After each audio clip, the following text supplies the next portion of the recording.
and don't cry. Your folks might understand you by and by. Just move on up toward your destination. Well, good evening, everybody, and welcome to Labor Live at 5. I'm your host, Rick Levy, and today we have our Secretary Oh, no, we're supposed to be excited. Yes, we're excited. Former Secretary Treasurer Montserrat Garibay, and under normal circumstances, Montserrat, what we would be doing is we would be having a huge party where people from all over the state would come, and we would have fellowship and connect with each other and talk about the way things were. But we can't do that right now, and so we're doing the best we can to have a chance to just say goodbye and good luck and congratulations and thank you and all the things that we feel about you and the amazing gifts that you left with the Texas AFL-CIO. So welcome tonight, and look forward to getting to visit with you for a few minutes tonight. For sure. Thank you, Rick, for having me in. Just, it's bittersweet, but I'm excited about the new beginnings.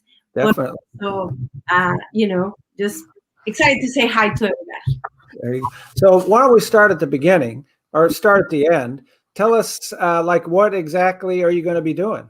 Yes. So I'm the Senior Advisor for Labor Relations with the Department of Education.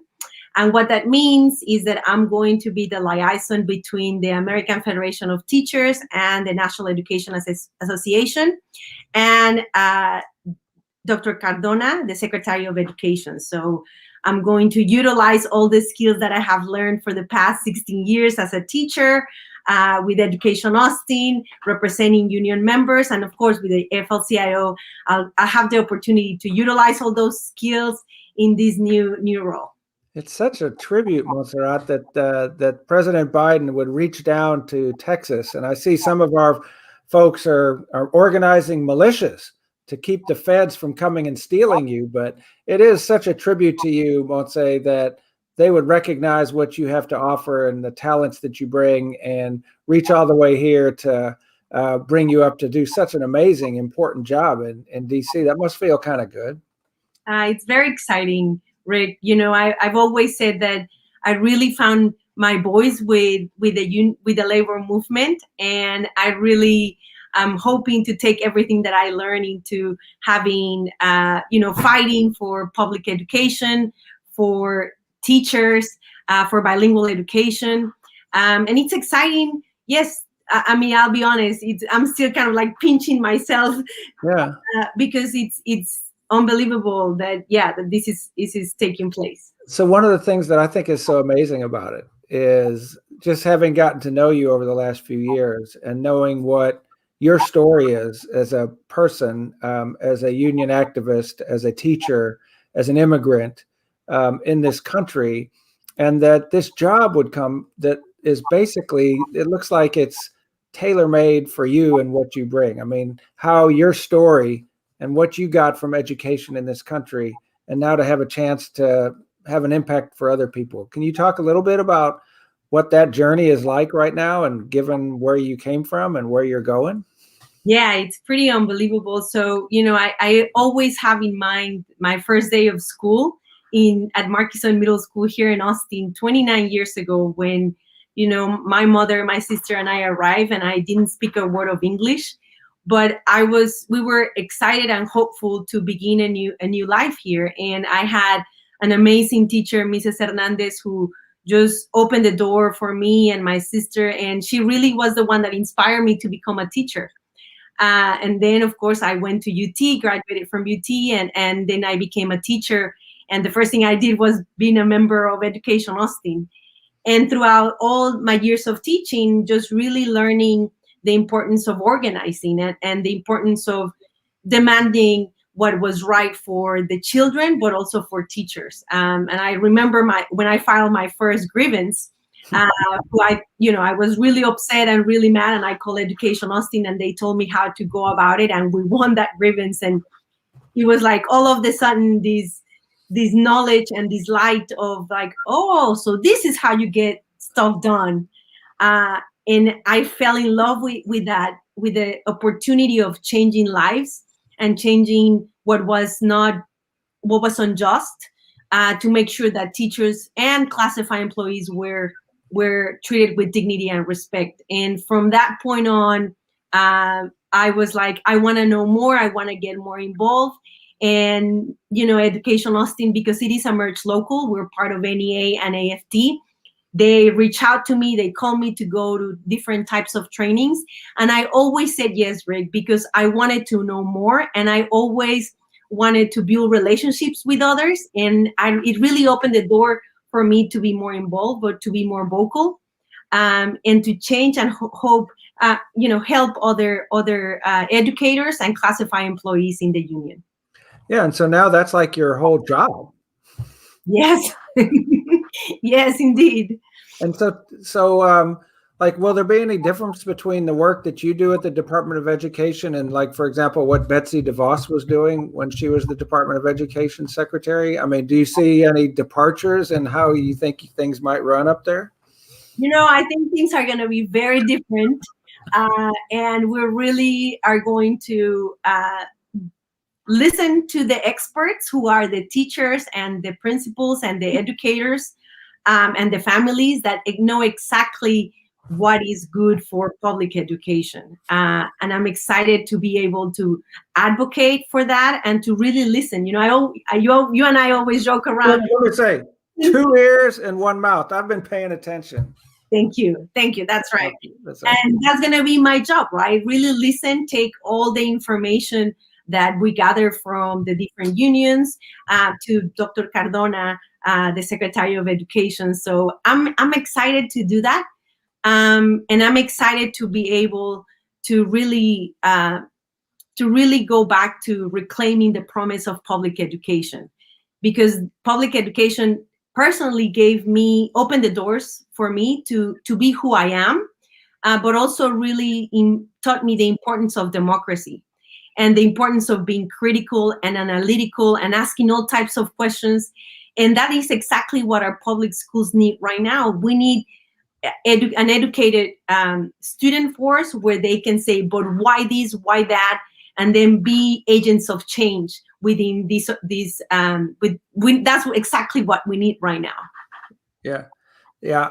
And so, I saw last night, and we were talking this morning about President Biden and his vision and how he is putting workers at the center of all these things, including, reaching and having somebody like you be like a senior person at the Department of Education is just such a positive thing about the president, and his talk about how yesterday that people should go check it out if you haven't seen it on the president's Twitter feed, about how important it is that workers have the right to join unions and how important unions are to rebuilding this country.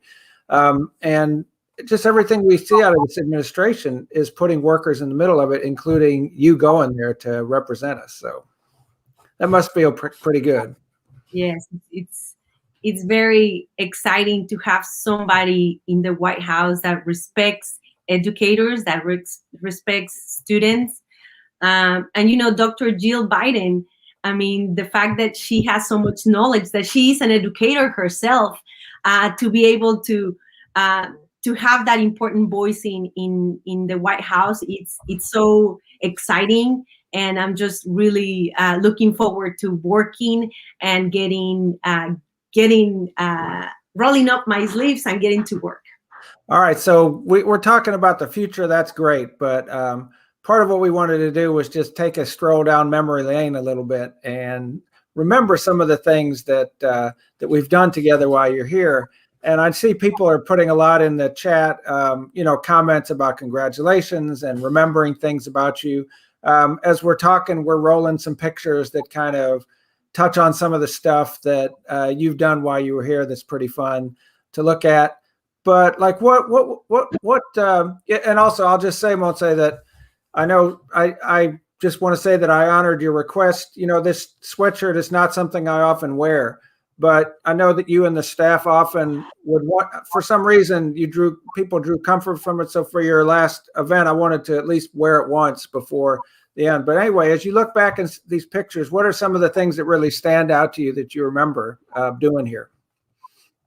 Well, I remember, first of all, just meeting all the different unions and really learning, like with the building trades and the plumbers, the seafarers, all the stuff that they really do, right? And being my first year, just being like, wow, all this wonderful stuff it's happening, and how do we highlight it? How do we let the world know that the labor movement in Texas is growing, and the labor movement in Texas is really changing the lives of our communities. So getting to know people and really going to visit, like from Odessa all the way to Belmont, to El Paso, to Corpus.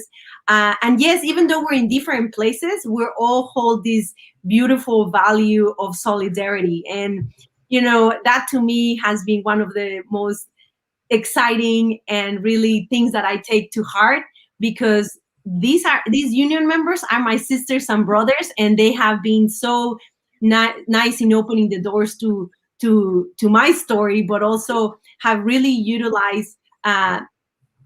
We have been able to just get to know all the other different unions and our different brothers and sisters. Right. Yeah. It was, as I said, it was really unfair to ask you to do this job. Coming from a local union in Austin and not having worked much statewide. And when you look at all that you've accomplished over the last 3 years, it's amazing. And I wonder, like, as you look at some of the work that was done, what is some of the work that's really going to, that you feel really proud of as you move on to your next stage? Well, I think the Women's Committee is something that, especially today is March, and this month is the Women's History Month. So I think that the work that I did with the Women's Committee, that we all did in passing the resolutions for women's health, in really uplifting the stories of the amazing women in our labor movement that many times are not recognized. To me, that is something that I would take greatly into my heart. Organizing the first summit at the Texas AFL-CIO for the women was really exciting. Working with the Ruth Ellinger Fellows, that's something that I truly love, and I just watching them from the very first class till they graduated, and to see how their leadership is growing, and some of them are running to be in their central labor councils, officers in their unions, some of them even running for city council. That to me is something that is so exciting. And there's just, of course, doing the labor barbecue days, and doing civil disobedience, and just really showing up in the picket lines with my brothers from Steelworkers. I think just really getting to know everybody, and just in this new job that I'm doing, I'm taking those stories, because yes, it is amazing that I'm going to be able to have this opportunity, but I'm taking everybody's stories with me, and that's what is really keeping me grounded on saying, how do I best utilize my skills to make sure that our children, who are the future of our country, have the best education possible. Wow. Yeah. Get ready, Washington, because she's coming. So, Montse, like, I've had a number of people ask me questions about when you're leaving, and concerned that some of the programs and some of the initiatives that you were kind of leading in your work at the Texas AFL-CIO, concerned that that they continue. And so, do you have what's your sense of whether the things that you've kind of sparked into being are going to continue, and what is your message to folks who have that concern? I think I'm only one person, and one of the things that I am very sure that they're going to keep on going, like the citizenship campaign. We have a wonderful Jesus Perales has run with it, has learned so much, and has engaged so many of the members, that this work is going to keep going. The Racial Justice Task Force, yes, we started a little bit, and then you have a wonderful committee who are running with a lot of ideas, and hopefully they're going to be sharing those ideas during convention. I tell you something, that one of the reasons that I'm okay, and that I am hopeful that the work is going to keep going, is that when someone is in a leadership position, you must grow others to take the lead. And I feel that you and I have done that in the different committees that we have started. And now it's the time that they get to run with the knowledge that they have, with your support.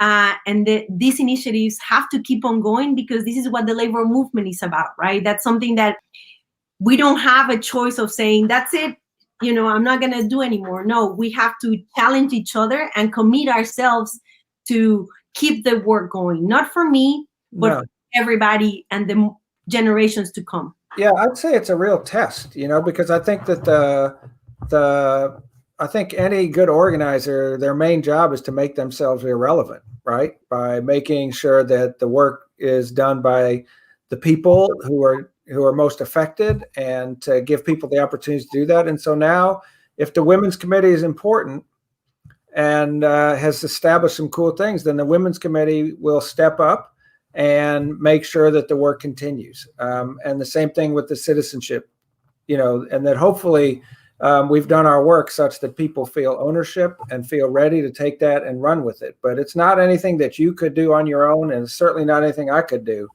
But hopefully by creating the space, if these projects are important and these campaigns are important, then people will step up and make sure they get done, and we'll support them any way they can do it. Yeah, and I'm sure they will. I mean, come on, the ladies. I know.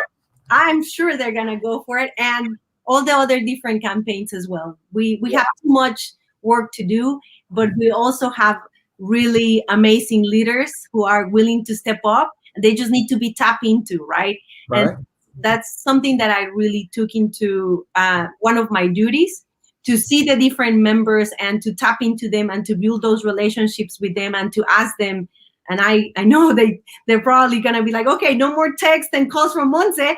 But, that's what, as organizers, that's what we do. We tap into it.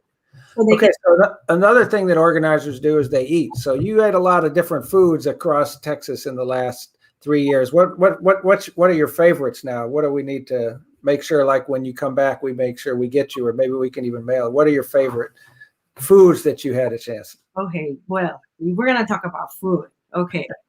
So, I mean, I think that's one of the things that I'm really going to miss as well. Every time that we travel to see the Central Labor Councils, like in Houston, they have the best conchas at El Bolillo Restaurante over there, close to the Gulf Coast. Love them. I mean, guajillos in San Antonio. The best food. Here in Austin, of course, taco more. I mean, and in El Corpus, they have really delicious tacos. Nancy Vera and Christy Bide they know exactly where to take you on that. But and you know what I am really gonna miss though, our trips together to Dairy Queen on our way to different places. Absolutely. That is gonna be dearly. Yeah, we'll see if we can find you one in Washington, D.C. to go to. So, Montse, is there, I see that Geronimo sent you a note in the chat about when you sent the masks down there, and, for the members who lost their jobs, and to be able to provide that kind of service to folks, that's kind of special to think about. Yes, it is. When the whole pandemic started, I felt really powerless because we were just stuck in at home, right? And we didn't know where to get masks, right? And one of the things that my mom, my sister, and I was like, how hard could it be to make a mask? And all of a sudden, we bought these sewing machines, and the three of us learned how to sew, and we made over 2,000 masks. And I started sending them to our union. Say the name of the company.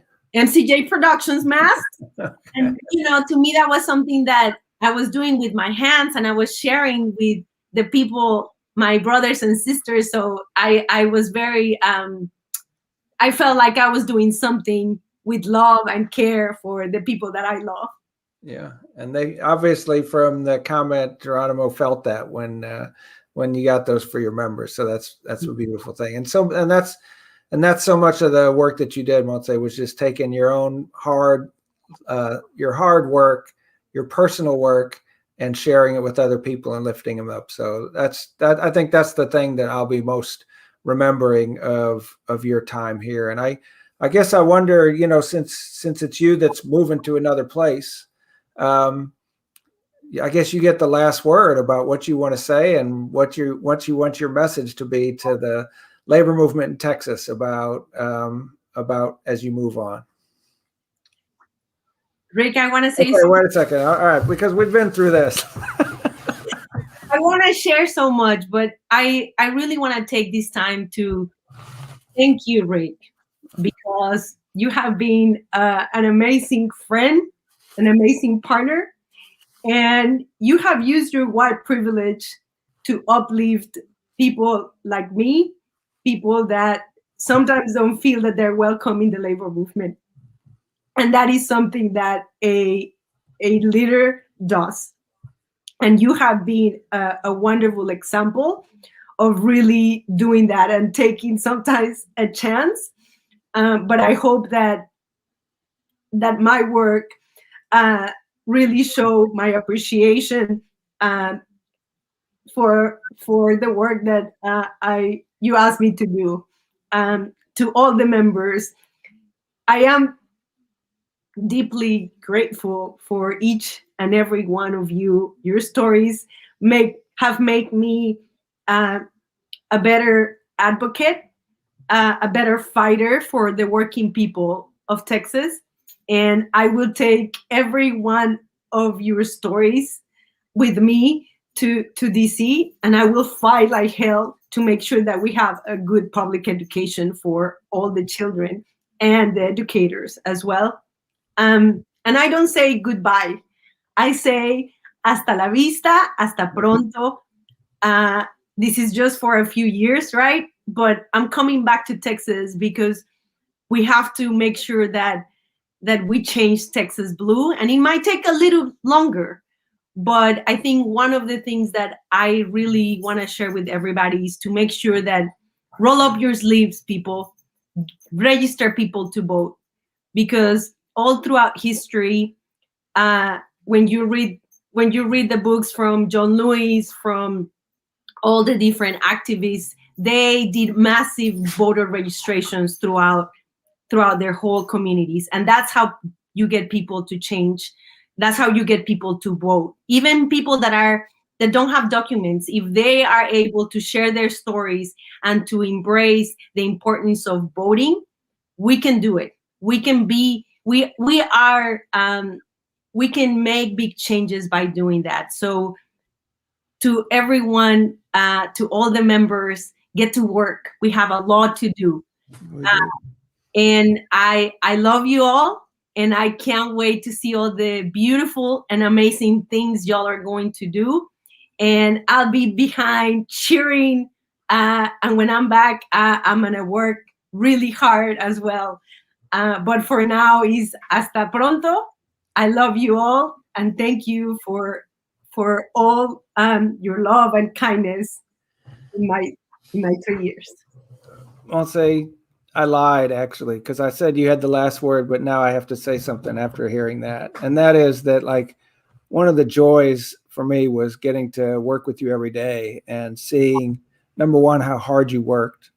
Y'all that don't see her every day don't know the hours and hours, and no detail too small and no job too big for Montserrat to undertake it. And the vision and the courage that you brought to your work, Montse, stepping into places where people were not used to seeing somebody like you, and seeing the strength and the power of your personhood and what you brought, and that you would not be denied to get the work done. And your constant focus on what's good for the community and for justice for all people, and how that informed everything you did.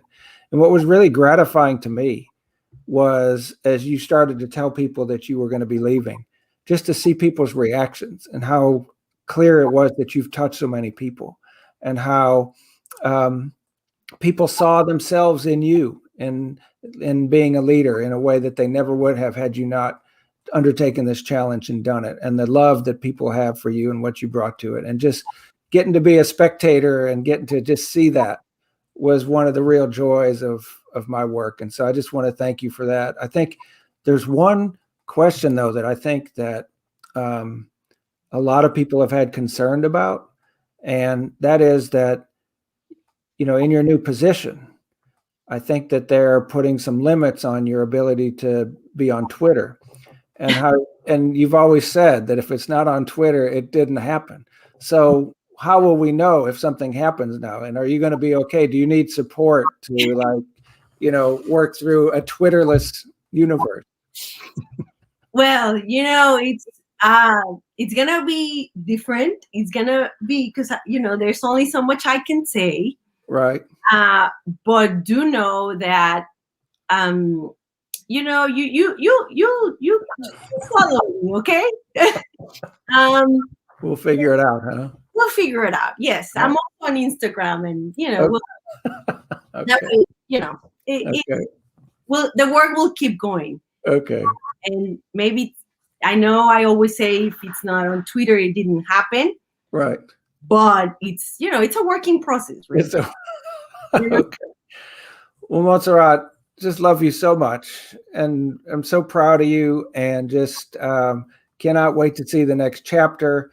I know that as you go, that the love of literally thousands of people will be the wind at your back as you undertake this next challenge. So, come see us sometime, and anytime you want to come on Labor Live at 5, just have the secretary call me, and we'll see if we can work something out. But in the meantime, just have a great time. Good luck, and know that we love you. Thank you, Rick. Thank you. And thank you to the staff of the Texas AFL-CIO. Much love and respect to everyone there. I love them, and I'm going to miss you. All right. Well, that's another edition in the books of the Labor Live at 5. Montserrat, thank you so much. Thanks to everybody who chimed in. And I'm going to go back and look through all the comments because it was making me kind of it was very touching to see what folks were writing. I'm going to go spend some time and just look at that. But in the meantime, thanks again, everybody, and we'll see you next week. Take care.